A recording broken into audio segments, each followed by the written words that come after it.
ఈ స్టోన్ కూడా డైరెక్ట్ మనకు సముద్రంలో నుండి తీసుకొచ్చిందంట. అంటే బయటది కాదు.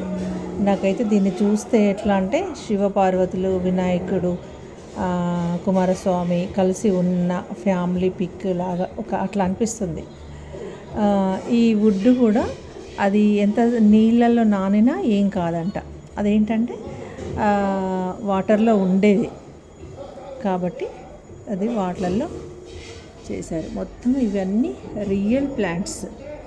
ఈ సాయిల్ కూడా డిఫరెంట్ సాయిల్, మనం మామూలుగా బయట ఉండేదిలాగా కాదు. ఈ న్యాచురల్గా ఫిషెస్కి వాటికి ఫీలింగ్ ఉండేటట్టు. ఇదిగో చిన్న చిన్న ఇవ్వాలి. ఇంకా క్లీనర్ ఉండాలి. మరి క్లీనర్ ఎక్కడ ఉంది కనబడట్లేదు నాకైతే. ఇంకా తెచ్చి వేయలే కావచ్చు. చూసారా ఎంత బాగుంది. చిన్న చిన్న బుల్లి బుల్లి చేపలు.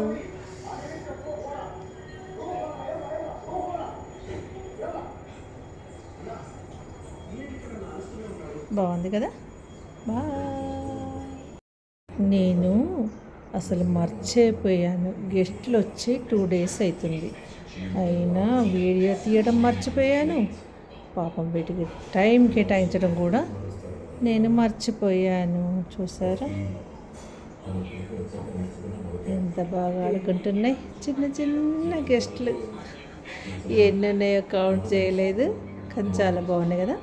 అయితే ఈ ప్లాంట్స్ అన్నీ రియల్ ప్లాంట్స్, అంటే లైవ్ ప్లాంట్స్, ప్లాస్టిక్ ఆర్టిఫిషియల్ కాదు.